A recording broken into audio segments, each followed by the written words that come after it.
Press conference നടത്തിയിരുന്നു. അന്ന് എന്തായിരിക്കും ഇതിൻ്റെ കണ്ടൻറ്റ്, പിന്നെ മിഡിൽ ഈസ്റ്റ് സിറ്റുവേഷൻ വെച്ചിട്ട് റിലീസ് പ്ലാൻസ് അന്ന് അനൗൺസ് ചെയ്യുക എന്നുള്ളായിരുന്നു അന്നത്തെ ഉദ്ദേശം. ഇന്ന്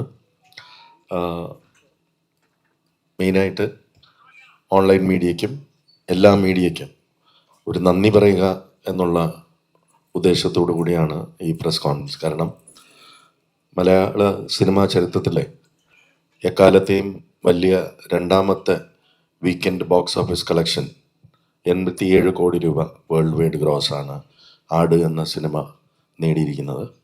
വലിയ വിജയമായിട്ടാണ് ഞങ്ങളതിനെ കരുതുന്നത്. അതിന് ആട് ഫ്രാഞ്ചൈസിയെ, അതിലെ കഥാപാത്രങ്ങളെ, ഞങ്ങളെ എല്ലാവരെയും സ്നേഹിക്കുന്ന മലയാളികൾക്ക് ഞങ്ങൾ അവരുടെ എക്സ്പെക്റ്റേഷന് ഒരു ഡിസപ്പോയിൻമെൻറ്റും വരുത്തിയില്ല എന്ന് അവർ തന്നെ തീരുമാനിക്കുകയും ആടിനെ ഇത്രയും വലിയൊരു വിജയമാക്കി തന്ന എല്ലാ മലയാളികൾക്കും അതിനെ സപ്പോർട്ട് ചെയ്ത ഓൺലൈൻ മീഡിയയ്ക്കും മെയിൻ സ്ട്രീം മീഡിയയ്ക്കും ഒരുപാട് ഹൃദയം നിറഞ്ഞ നന്ദി. കാരണം ഒരുപാട് പ്രശ്നങ്ങൾക്കിടയിലാണ് ഞങ്ങൾ ഈ സിനിമ റിലീസ് ചെയ്തത്. അതൊരു വളരെ ടഫായിട്ടുള്ളൊരു കോളായിരുന്നു. കാരണം നമ്മളൊരു ഡിസിഷൻ എടുക്കുക എന്നുള്ളത് ആ സമയത്ത് അത്ര എളുപ്പമായിരുന്നില്ല. കാരണം വലിയൊരു ബഡ്ജറ്റിൽ വലിയൊരു ക്യാൻവാസിൽ നിർമ്മിച്ച ചിത്രമായിരുന്നു. ഒരുപാട് റിസ്ക് അതിനകത്ത്. ബിക്കോസ് മിഡിൽ ഈസ്റ്റ് പോലൊരു മാർക്കറ്റിൽ എന്താവും എന്ന് ആർക്കും പ്രവചിക്കാൻ പറ്റാത്ത ഒരു സമയത്ത് അങ്ങനെ ഒരു ഡിസിഷൻ എടുക്കുക വളരെ എളുപ്പമായിരുന്നില്ല. എനിക്ക് അങ്ങനെ ഒരു ഡിസിഷൻ എടുക്കാൻ ഏറ്റവും കൂടുതൽ എനിക്ക് ധൈര്യം തന്നത് എൻ്റെ പാർട്ട്ണറായ കാവ്യ ഫിലിംസ് ആൻഡ് വേണു കുന്നപ്പള്ളിയാണ്. കാരണം അദ്ദേഹം ദുബായിൽ താമസിക്കുന്ന ഒരാളാണ്. അപ്പോൾ അദ്ദേഹം അവിടെ ചെന്നിട്ട് പറഞ്ഞു, ഇവിടെ ഈ കൺട്രീസിനെ പ്രൊട്ടക്റ്റ് ചെയ്യാൻ അതിൻ്റെ ഭരണാധികാരികൾക്ക് അറിയാം. ഇവിടുത്തെ ജനങ്ങൾക്ക് അവരിൽ പൂർണ്ണ വിശ്വാസമുണ്ട്. അവർ തിയേറ്ററിലേക്ക് വരും. ഈ നല്ല സിനിമയെ നമ്മുടെ നല്ല നല്ല കാര്യങ്ങൾക്കായിട്ട് അവരെന്തായാലും തിയേറ്ററിലേക്ക് വരും. അതേപോലെ തന്നെ സംഭവിച്ചു. ഗംഭീരമായ ഒരു വരവേൽപ്പാണ് മിഡിൽ ഈസ്റ്റിൽ ആട് എന്ന സിനിമയ്ക്ക് കിട്ടിയിരിക്കുന്നത്.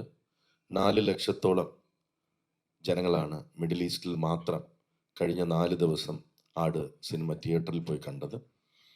അത് ഞങ്ങൾക്ക് അത് നമുക്ക് മാത്രമല്ല, മലയാളം ഇൻഡസ്ട്രിക്ക് വളരെ ആശ്വാസം പകരുന്ന ഒന്ന് തന്നെയാണ്.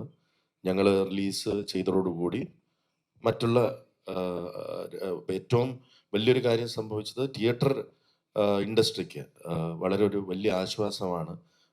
ഒരുപാട് കോളുകൾ ഞങ്ങൾക്ക് വന്നിരുന്നു. ഒരുപാട് നന്ദി പറഞ്ഞുകൊണ്ട് തിയേറ്റർ ഓണേഴ്സ് നമ്മളെ വിളിച്ചിരുന്നു. അപ്പോൾ അത്രയും വലിയൊരു റിസ്ക് എടുക്കുകയും അത്രയും വലിയൊരു തീരുമാനം എടുക്കുകയും ചെയ്തത് മലയാളം ഇൻഡസ്ട്രിക്ക് ഒരു ഉണർവ് നൽകി.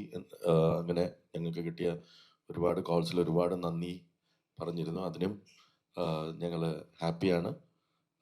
പിന്നെ ക്രിയേറ്റീവായിട്ടുള്ള കാര്യങ്ങൾ, ഒരുപാട് ചോദ്യങ്ങൾ ഓൺലൈനിലൂടെ അടുത്ത ആട് 4ൻ്റെ കഥ എന്തായിരിക്കുമെന്ന് ഓൺലൈൻ മീഡിയയിലൂടെ തന്നെ പലരും പ്രവചിച്ചു കഴിഞ്ഞു. ഇതിൻ്റെ കഥ എന്തായിരിക്കുമെന്ന് നേരത്തെ പ്രവചിച്ചിരുന്നു. അതൊക്കെ സിനിമ കണ്ടപ്പോൾ എല്ലാവർക്കും അതിനുള്ള ഉത്തരം കിട്ടിയുണ്ടായി. Over to Mithun. ആദ്യമേ തന്നെ എല്ലാവർക്കും നന്ദി. വിജയേട്ടൻ പറഞ്ഞ പോലെ ഒരുപാട് പ്രതിസന്ധികൾക്കിടയിൽ നമ്മൾ സിനിമ റിലീസ് ചെയ്തു. അത് ഒരു വലിയ വിജയമായി മാറിയിരിക്കുകയാണ്. മലയാള സിനിമയുടെ ചരിത്രത്തിലെ രണ്ടാമത്തെ മികച്ച വീക്കെൻഡ് കളക്ഷനുമായി ആട് 3 മുന്നേറിക്കൊണ്ടിരിക്കുകയാണ്. ഇപ്പം ഞങ്ങൾക്ക് ഇവിടെ ഇരിക്കുമ്പം ഭയങ്കര സന്തോഷമുണ്ട് നിങ്ങളെ ഫേസ് ചെയ്തിരിക്കുമ്പം. കാരണം തിയേറ്ററിൽ പരാജയപ്പെട്ടു പോയ സിനിമയുടെ ഒരു 3-ാം ഭാഗം പ്രേക്ഷകർ തിരിച്ചു കൊണ്ടുവന്ന് 3-ാം ഭാഗവും വലിയ വിജയമാക്കി തീർക്കുക എന്ന് പറഞ്ഞ അപൂർവങ്ങളിൽ അപൂർവമായ ഒരു എന്താ പറയുക, പ്രതിഭാസം എന്ന് തന്നെ പറയാവുന്ന ഒരു അവസ്ഥയിലാണ് നമ്മളിവിടെ ഈ പരസ്പരം സംസാരിച്ചുകൊണ്ടിരിക്കുന്നത്. അതിന് ആട് ഫ്രാഞ്ചൈസിൻ്റെ ഫാൻസിനോടും മലയാള സിനിമയുടെ പ്രേക്ഷകരോടും നന്ദി പറയുകയാണ്. നിങ്ങൾ തന്ന പ്രോത്സാഹനത്തിൻ്റെയും ഊർജത്തിൻ്റെയും ബലത്തിലാണ് ഞങ്ങളെല്ലാവരും ഇന്നിവിടെ ഇരിക്കുന്നത്. പിന്നെ ഇനിയിപ്പം ഔപചാരികതകളും ഫോർമാലിറ്റികളും ഒന്നുമില്ല. അതുപോലെ നമുക്ക് ആടിനെ സംബന്ധിക്കുന്ന ചോദ്യങ്ങളിലേക്കും ഉത്തരങ്ങളിലേക്കും ഒക്കെ കടക്കാം. Thank you.